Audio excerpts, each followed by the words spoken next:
FNAF. We all love it. It's been with me all my life, or most of it. Yeah, you know, pretty good. It's a lot of fun, and the game is pretty much over, right? But the lore is so epic, cool, and swaggy. And that's why I'm making this video. We've got Five Nights at Freddy's 1, 2, 3, and 4. Sister location with Pizzeria Simulator. I have Ultimate Custom downloaded. However, I'm just going to use it as background because this game is too hard. Other thing is, I really want to play Security Breach. As much as I don't like the game, I will be playing it at some point. Pretty soon, actually. I've not played FNAF World. I won't be playing it. I don't want to play it. I don't feel like playing it. So I'm just not going to play it. I don't like that game that much because it doesn't feel like FNAF. Anyway, so this intro is like a minute long. I've just seen. Have fun, everyone. Yeah, thank you.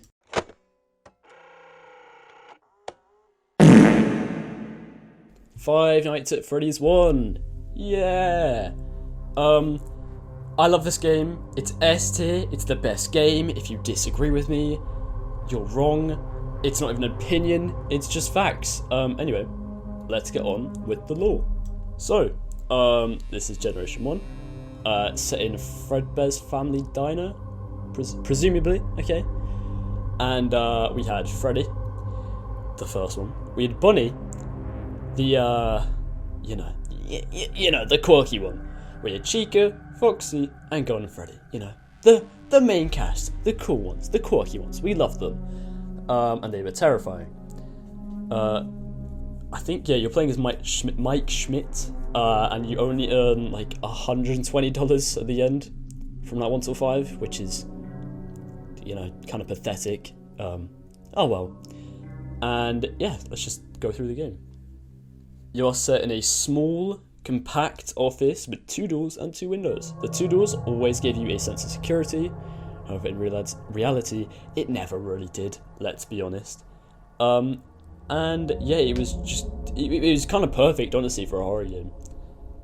You had the 3, you know, you had Bonnie, Chica, Freddy on the main stage. We had Foxy in his Pirate Cove, and Golden Freddy, he was being Golden Freddy. Also, Phone Guy. The animatronic characters here do get a bit quirky. And yeah, Foxy, I've just found this out. Foxy's design was designed on a car ride by Scott Cawthon, and the reason why like he's so like ripped up is because it was really bumpy. What? Anyway, the problem with FNAF 1 is there wasn't much lore told in it, and I could say everything about the game, you know, and include everything else from other games, but it wouldn't really make sense to do with the story. So instead, I'm just gonna say the kids who have died, I'm gonna put in the suits. So, Michael Afton stuffed 5 children in different suits, 2 of which were stuffed inside Golden Freddy. One of them is Evan. However, the second one is rumoured, and it's not even confirmed that Golden Freddy had 2. So, you know, I want to say he has 2 anyway, because it just sounds better.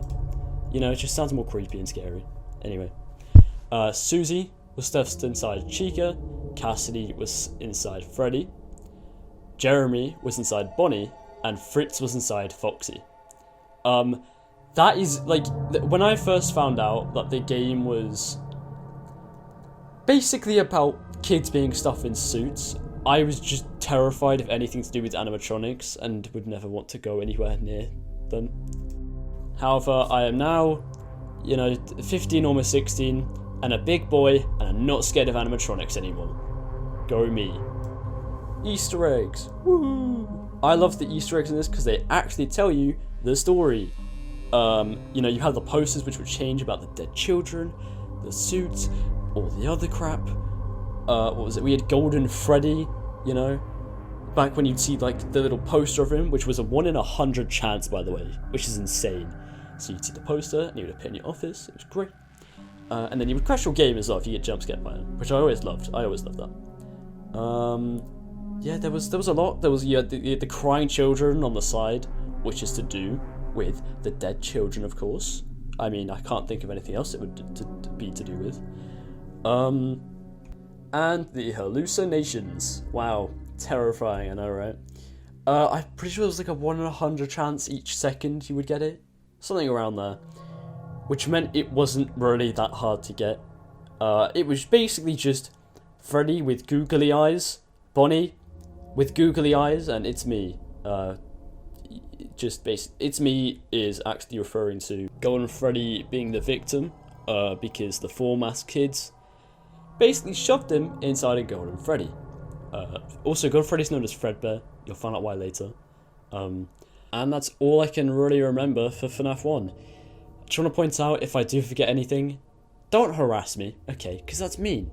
Just say that I have, and I'll release an apology. Alright, there you go. I'll release a YouTuber apology if I forget anything. Now, the question is, where would I put it on a tier list? S, for sure. You just can't compete. There is no other better game. You can't, no, if you disagree with me, you're wrong. I've said it before. If you disagree with me, you're wrong. If you have a good reason, say why. But you're still wrong. FNAF 1, best one. Love that game. Five Nights at Freddy's 2. This game was good. The mechanics and the way the game works is just beautiful. It's amazing. Let's get with the lore. So the lore. FNAF 2. It's set in Freddy Fazbear's Pizza 1987, and it's a prequel to FNAF 1. We have Toy Freddy, Toy Chica, Toy Bonnie, Mangle, Balloon Boy, The Puppet, OG Freddy, OG Bonnie, OG Foxy, Original Chica, and Golden Freddy. Also Phone Guy. You play as Jeremy Fitzgerald from nights 1 till 6, and on night 7 you play as Fritz Smith before being fired for, quote, tampering with the animatronics and odor, end quote. Also, just to clear some things up quickly, the Bite of 87 isn't in FNAF 2. Instead, the Bite of 83 is in FNAF 2. Basically, Mangle bites someone's head, and that's about it, really. However, it's heavily implied that you will witness the Bite of 87 throughout the phone calls. Remember back in FNAF 1 with the posters, you know, when it would tell you about the children and shit? Well, it actually talks about why Freddy Fazbear's Pizza closed down, which is FNAF 2. Local pizzeria set to close by year's end. After a long struggle to stay in the business, after the tragedy that took place there many years ago, Freddy Fazbear's Pizza has announced that it will close by year's end. Despite a year-long search for a buyer, companies seem unwilling to be associated with this company. Quote, these characters will live on in the hearts of kids. These characters will live on, end quote. And that's from the CEO. Obviously, the big purple man has stuffed the kids inside the suits, which is backed up in the minigames, by the way.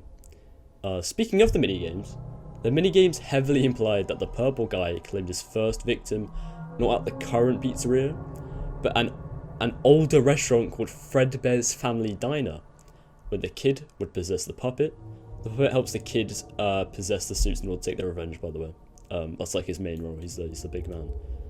In FNAF 2, I'd say there are some secrets, but they're nothing like amazing, really nothing to do with the lore except for a couple things.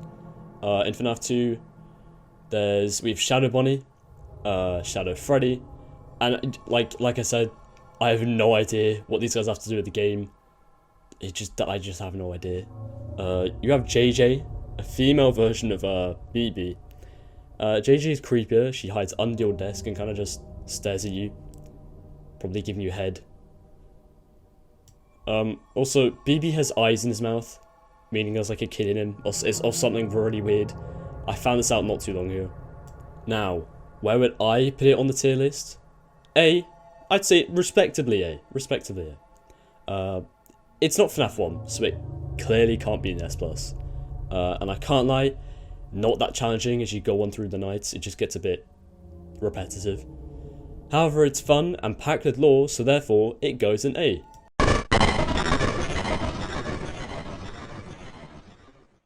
FNAF 3 takes place 30 years after Freddy Fazbear's Pizza closed down, and renamed it Fazbear's Fright the Horror Attraction, with one animatronic, Springtrap, and several hallucinations known as phantoms.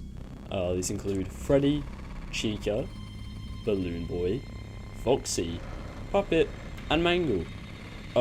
Some speculate that Mangle is actually real and not a hallucination, but I don't believe that. Instead of explaining the lore, I'm just going to explain the endings because it just makes more sense. And the endings are all in like mini games pretty much. So, the normal ending. Newspaper tells us that Fazbear's Fright burned down due to faulty wiring. But it was actually Springtrap, who, you know, in the end survived the fire, because he always comes back. And the newspaper is actually detailed with stories about Scott Cawthon and his experience of making the FNAF trilogy. I'll put like a thing up on it now. I'm not going to read it all because it's quite a lot. But yeah, it's pretty interesting. Happiest day ending. Pretty much, it's just an ending to the other minigames. Or to the whole series, I guess. Basically, 6 kids in FNAF masks disappear, with the mask dropping to the floor while balloons float up. It's basically just a metaphor about the children stuffed inside the suits and how the souls are trapped in. Now we have my favourite ending, the bad ending. I can't lie. I think all these endings are technically just different types of endings you can get for the FNAF 3, if that makes sense. Like, they're all true, and they're all right in their own separate, like, minds, I guess. Anyway, the crying child, along with his friends, gang up and scared the living shit out of Purple Guy. However, Purple Guy gets inside one of the leftover suits and just starts laughing at the kids. Just for a bit, though. Until the spring locks go off and he just starts spazzing out. I do believe this is the part in the FNAF 3 trailer, by the way. Like, it looks exactly like the same thing. Now, I did find 3 sentences to pretty much summarize, like, the whole ending. So, Purple Guy destroyed the animatronics with his axe. This was so that he could get rid of the evidence. Ghost scare Purple Guy, so he gets inside Springtrap and dies. Normal thing to do. And when Springtrap arises, he sets off a firebomb and escapes to leave the others to die. Now, when I found this, I did not make this. When I found this, I don't think it was a firebomb. I just think he just lit the place on fire. It could have been anything. It really doesn't matter. I won't lie, the mini games were more fun than the actual game itself, which is just insane. Anyway, where would I put it on the tier list? D. Lore-wise, this game tells us a lot about Purple Guy and other aspects of the game. But gameplay-wise, this game is just so boring, repetitive, not fun. I'd go as far as to say not scary. Like, the jump scare, my man just walks at you and you have a heart attack. Like, it's just not that good. I have never been so happy than the day I beat Night 6 of Five Nights at Freddy's 3. It took me just under an hour to get from Night 1 till 5, and then over an hour just to beat Night 6. I did this all in one sitting and hated it. FNAF 4. I really enjoyed this game. It was different, actually scared me, and the ambience to this game is just insane. I'll actually play it in the background because it's pretty creepy. You play as the crying child, aka Purple Guy's son. It's set in Fredbear's Family Diner in 1983. This is also when the Bite of 83 happens, and you are up against even scarier animatronics known as the Nightmare animatronics, with Foxy, Chica, Bonnie, Freddy, and Golden Freddy. The weird Faz things as well. There's a cupcake, there's Plush Trap, there's Nightmare Balloon Boy, and Black Freddy. The entire game is in a dream while the child is in hospital after being bitten, and the minigame tells the story about this tormented child. The ending is a bit confusing, however it does reveal that Golden Freddy was first possessed by the crying child. This game heavily relies on sound, making it scarier, and honestly, I really enjoyed Night 6. From 12 to 3 AM, you play against the normal animatronics until 4 to 6 AM, where you play against Golden Freddy. Golden Freddy is terrifying and way harder to beat, by the way. FNAF 4 ends with a minigame. The crying child is celebrating his birthday at the one place he doesn't want to be, the diner. And his brother and bullies pick him up and put him inside Golden Freddy's mouth. The suits are made of spring locks, meaning the slightest bit of water or liquid will just close the suit down and pretty much kill anyone inside it. Unless you're the purple guy, of course. Meaning the suit closes down and kills the child. We then see a conversation with the Golden Freddy plush thing, before seeing a box with 2 locks on it. Honestly, never understood this ending, don't think many people do, but I'm sure it will be revealed soon. Where would I put it on the tier list? A. This game is fun, filled with lore, and different to all the others, so I think it deserves A.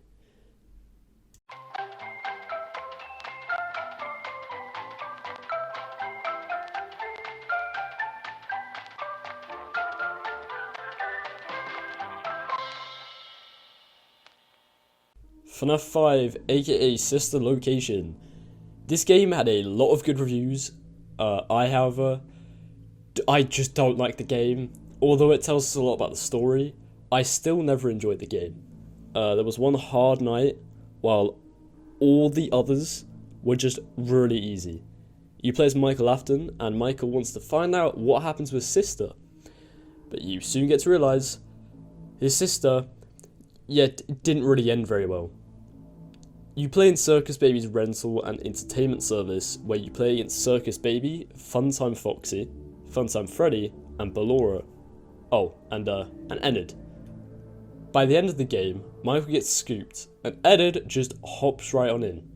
Controlling Michael and one of the mini-games shows Michael walking down the street before having a seizure and just dying. Then somewhat of like a robot stuff just spurts out of him. This is speculated to be Enid. And I'm not gonna lie, there isn't much that I have to say about this game because I'm going with the entire lore in a bit. So let's get straight on with the tier list. I'm gonna put it on D. I never found it fun, and the game can be beaten really easy if you're just gonna go for the normal ending. I think there's one ridiculously hard night in the secret ending that you can do. But I didn't even try and go for that because I just didn't have the time or effort to do it because I just don't like the game.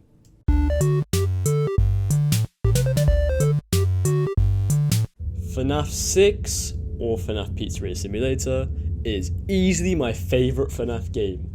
It's fun, it's different to the others, it's a lore packed, and it has my favourite ending to FNAF ever. There is so much to do in this game, making it super replayable, and it's free. Like, what more could you want?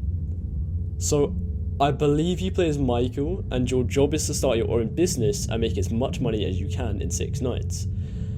Actually, your real job is to gather all the animatronics, including Springtrap, into the facility, and by night 6, the place will be burned to the ground by Henry Emily to take his revenge on Springtrap and let all the spirits be free. In this game, there is Molten Freddy, a combination of Funtime Freddy, Ballora, and Funtime Foxy. There's Circus Baby, Springtrap, and Lefty.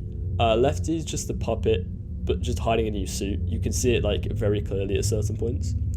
There's also Cassette Man, who guides and speaks to you throughout the game. Cassette Man is literally just Henry Emily. There are multiple mini games you can play, and the secret runs all have meanings or some sort of lore behind it. In the Pac-Man-like minigame, the mangled dog is supposedly to do with mangle, but I don't really know. By the end of the game, you can acquire multiple different certificates, one being the main ending. The main ending is what I call the best ending to FNAF, and this is when the cutscene of Henry starts talking and burning the pizzeria to the ground. So, where would I put this game on the tier list? S for sure. It's one of my it's one of my favorite FNAF games. I'll always be my favorite FNAF game. Now let me just say something real quickly. I'm gonna put FNAF Ultimate Custom Night on B because I like the idea behind the game, and also it's free, so that's just a plus.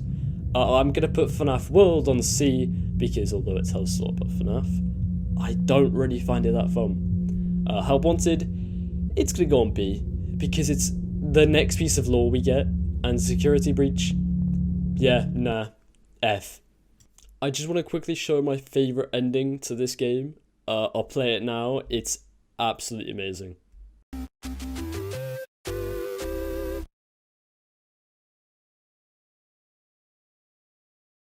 You played right into our hands. Did you really think that this job just fell out of the sky for you? No. This was a gift for us. You gathered them all together in one place, just like he asked you to. All of those little souls in one place, just for us. A gift. Now we can do what we were created to do and be complete. I will make you proud, Daddy. Watch, listen, and be full. Connection terminated. I'm sorry to interrupt you, Elizabeth, if you still even remember that name, but I'm afraid you've been misinformed. You are not here to receive a gift, nor have you been called here by the individual you assume, although you have indeed been called. You have all been called here, into a labyrinth of sounds and smells, misdirection and misfortune. A labyrinth with no exit, a maze with no prize. You don't even realize that you are trapped. Your lust for blood has driven you in endless circles, chasing the cries of children in some unseen chamber, always seeming so near, yet somehow out of reach. But you will never find them. None of you will. This is where your story ends. And to you, my brave volunteer, who somehow found this job listing not intended for you. Although there was a way out planned for you, I have a feeling that's not what you want. I have a feeling that you are right where you want to be. I am remaining as well. I am nearby. This place will not be remembered, and the memory of everything that started this can finally begin to fade away, as the agony of every tragedy should. And to you monsters trapped in the corridors, be still, and give up your spirits. They don't belong to you. For most of you, I believe there is peace, and perhaps more, waiting for you after the smoke clears. Although for one of you, the darkest pit of hell has opened to swallow you whole, so don't keep the devil waiting, old friend. My daughter, if you can hear me, I knew you would return as well. It's in your nature to protect the innocent. I'm sorry that on that day, the day you were shut out and left to die, no one was there to lift you up into their arms, the way you lifted others into yours. And then, what became of you? I should have known you wouldn't be content to disappear. Not my daughter. I couldn't save you then, so let me save you now. It's time to rest, for you, and for those you have carried in your arms. This ends, for all of us, in communication. Alright, so I dedicated 6 hours of my life to make a 2,000 word document of a script for the entire FNAF lore, okay? This took way too long, but you know what, it was enjoyable at least. We are in the 1970s, and two men known as William Afton and Henry Emily own and invent multiple animatronics for a company known as Fazbear Entertainment. Afton has a wife and 3 kids, to be specific, a daughter and 2 sons.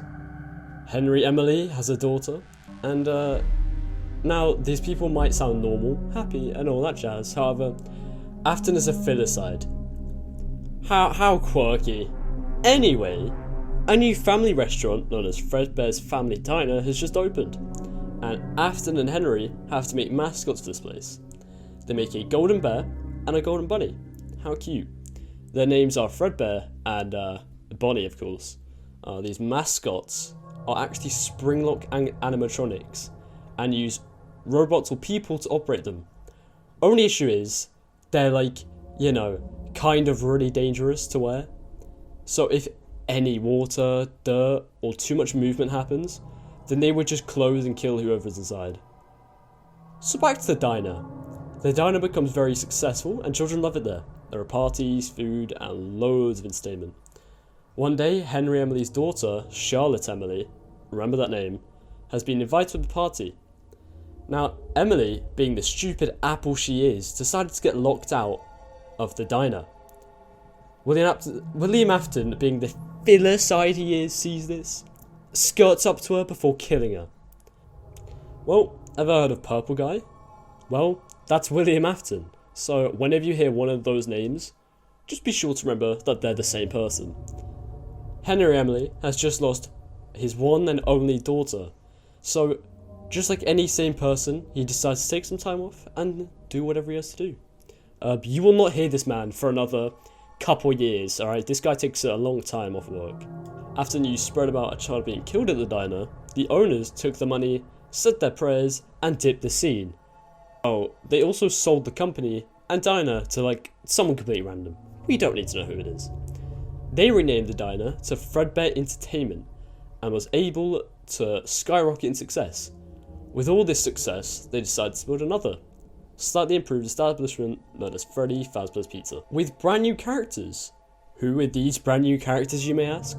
Well, we had the duck/chicken named Chica, a bunny named Bonnie, a bear named Freddy, and get this, a fox named Foxy. How creative! While Freddy Fazbear's Pizza was doing the usual, the OG establishment, Fredbear's Family Diner, went back into business. Remember back when I said how William Afton had 3 children? Well, say hello to, drumroll please, the crying child. Why is he crying? Because he has a crippling fear of the animatronics.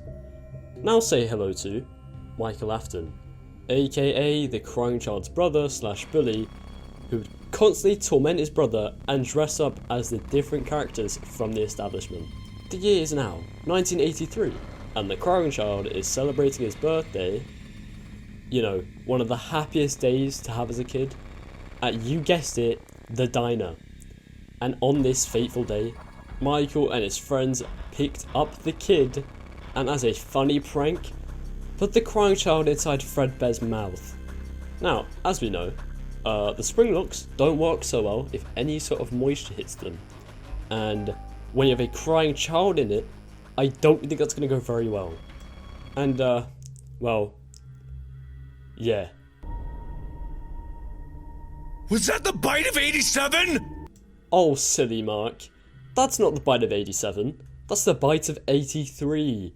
And if you ever get confused between the two, run and hide. As you can imagine, the crying child doesn't really survive this, and the diner had the great smart idea to stop using the springlock suits and send them into Freddy Fazbear's Pizza to be stored. Now imagine this. Your son just died. Do you A, mourn the death of your loving son, B, take some time off work and reevaluate itself, or C, rewire the animatronics to forget about the safe room while also getting rid of surveillance? It was C. It's now 1985, and suddenly, 5 children go missing inside Freddy Fazbear's Pizza. The animatronics start bleeding and smelling like shit, and I'm sure you guessed that William Afton was killing and hiding the corpses of innocent children inside the different animatronics. Now, like I said, my theory is William Afton is a filicide because there was no reason for him to do this. Freddy Fazbear's Pizza shuts down, and while this is happening, William decides to make circus-like animatronics known as Funtime animatronics. Knowing William made these animatronics makes it obvious that there's going to be some sort of quirk to these animatronics, which there was. They were pretty much intended to lure and kill children. A new place named Circus Baby's Pizza World has just opened, including all these new animatronics. We have Circus Baby, Ballora, Funtime Freddy, and Funtime Foxy. And now say hello to Afton's other child, his ginger daughter. Okay, now say goodbye to her. Remember 10 seconds ago when I said these animatronics were specifically designed to lure and kill children? Well, it happened. Funnily enough, this happened on the restaurant's opening day. Unlucky, I guess. And the daughter of William Afton is now inside Circus Baby. You're probably expecting them to be shipped off to the abyss and never to be seen again. Well, you're wrong. because now they were sent off into Circus Baby's Entertainment and Rental. Yes, it was renamed right after the killing of his daughter. The year is now 1987 and Fazbear Entertainment has just reopened with new and improved animatronics, the toy animatronics. These toy animatronics have been improved to make the security and safety better than all the others. They even have a facial recognition technology to make sure they can find any predators or purple men looking to kill kids. But guess who's back? The purple guy. And this man literally hides in the same costume as last time, inside a golden bunny. Afton casually kills a couple kids, leading to the pizzeria closing down and hosting just one more birthday party. Nothing could go wrong in that, right? There was one small issue. Apparently, some of these animatronics are going a bit quirky. Let's go back a bit. Remember all those kids William killed? Well, they all possess different animatronics. The first being Charlotte, who possesses the puppet, and is looking for revenge. So when she finds William lurking around the same pizzeria as her, she knows exactly what to do. The puppet helps the lost souls, killed by William, to possess the different animatronics, aka Freddy, Chica, Bonnie, and Foxy. Wait, JJ, weren't there 5 children that got killed? Yes, hypothetical person, yes there was. Golden Freddy. This man is possessed by not 1, but 2 children. One of them being the crying child, the other being Cassidy. Now remember when I said there was one last party to host and animatronics were being quirky? Well, by quirky, I mean the animatronics were completely fine around children, but hostile around adults. A little too hostile. And one of these animatronics bit off the security guard's head, now infamously known as the Bite of 87. This would lead to Freddy Fazbear's Pizza to close for good. Only joking, because these guys opened again in 1993 in the same OG restaurant with the same animatronics from the first Five Nights at Freddy's. But surprisingly, this also closed down because not enough people went there after all the stories about missing children. Now, picture this, it's a dark and stormy night and no one is around the rotting establishment except one purple man. That's right, William's back and he's here to dismantle all the animatronics. But what he doesn't know is, by dismantling the animatronics, he would actually release the souls of the children from the animatronics to roam around and look for him. They end up cornering him and he ends up climbing back inside that yellow bunny suit of his. No one knows why he did this, but I assume he did this in the spur of the moment while panicking. Anyway, this is one stormy night, remember? And it's pouring it down, and I mean pouring it down. But this old rotting establishment is allowing all the water in, causing the spring locks to close and kill him. This makes the puppet to set the souls of the children to be free. How wholesome. Okay, but just remember, Michael Afton, you know, the bully, and the only surviving child of William Afton. Oh, he's here. And he wants to find out what happened to his sister, because apparently he was never told. Michael remembers William telling him about how his sister was hiding somewhere in Circus Baby's Entertainment and Rentals, and that he should get a job there to find her. Michael does exactly that, but proceeds to find out about the numerous murders his dad did, including his sister. Michael decides that he has to do something about this, but gets scooped instead, and Ennard, an amalgamation of all the different circus animatronics, just hops on inside him. So Michael is dead, but possessed by Ennard. And one day, Ennard was just like, that was fun and all, but I've already gotta go. So Ennard just ejects himself out of Michael, and unsurprisingly, Michael is still alive. He decided to apply to every single Fazbear Entertainment job he could, and ends up in the 1993 pizzeria and the 1987 pizzeria, but ends up getting fired from both after tampering with animatronics and his awful odour because he's, you know, dead. All the restaurants close down, and after a little while, it becomes a creepy urban legend. After a good 20 to 30 years later, some company finds out about this and decides to make a haunted house style attraction. This was called Fazbear's Fright, and to make it scarier, they went to the boarded up room and found a yellow bunny animatronic. Yup, you guessed it, purple guy is back again, baby. Nothing much is told about FNAF 3 until right at the very end, when Fazbear's Fright gets set alight. I should be a poet. However, it wasn't Springtrap who did this, it was actually Michael. Now, surely Springtrap is dead, right? Right? Nope! William always comes back. Now, remember back when Henry Emily was mentioned? Well, he's back as well, and better than ever, after creating a new restaurant, with Michael being an employee. Why is he doing this, you may ask? Enter FNAF 6, aka Freddy Fazbear's Pizzeria Simulator, where you start your own restaurant and gather all the animatronics back. Also, this is when you find out that Circus Baby got kicked out of the Ennard crew. Molten Freddy is also technically the rest of Ennard. The puppet is now inside Lefty, aka Charlotte Emily, and when everyone is there, the place gets set on fire in order to kill Michael for good. And let the spirits go free, of course. Henry says goodbye to everyone, and this is easily my favourite ending when compared to all the other FNAF endings. But it's not an ending, because William is still alive. Reason being, because Cassidy wants more revenge. Cassidy, by the way, is the second spirit to haunt Golden Freddy. I've just realised this was not in the script. Enter Ultimate Custom Night, where you play as the purple guy and spend eternity trying to survive the nights against literally everyone, which is why there's actually no end to Ultimate Custom Night. But wait, there's more, because there's not one, but 2 William Aftons. Stay with me here. After all the accidents inside the FNAF restaurants, some random game developer, we won't name names, decides to create a bunch of games based off the restaurants, giving the company a bad name for itself. So, Fazbear Entertainment made a game about themselves, named FNAF Help Wanted. But when the developer team was making this, they stole some code found from one of the old restaurants. And no one actually understands how, this was, but it was pretty much a digital, oh my lord. No one knows how, but this was a digital version of William Afton's consciousness. In a game, he is known as Glitchtrap, and William, being the psycho he is, decided to brainwash a couple of the employees, meaning William is making a ton of minions.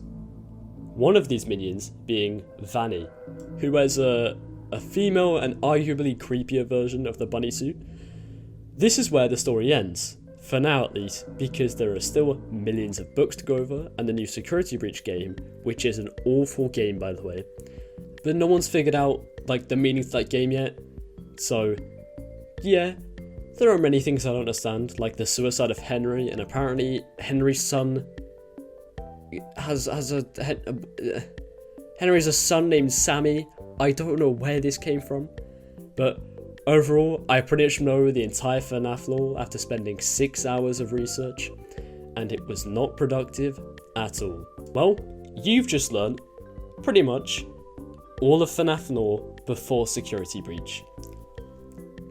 That is so much fun, and I'm gonna tell you this now. When someone figures out the Security Breach ending, this video will probably just be wrong, because as soon as there's a little bit of lore that comes out, everything gets changed. So for now, this is right, but give it a couple months or so, and this will be just completely wrong. Anyway, now that we've learned everything about FNAF 1 till 6, there's still one more question. Is Chica a chicken or a duck? I have no idea. I've researched this before. I've been confused since FNAF 1. Someone help. The animatronic characters here do get a bit quirky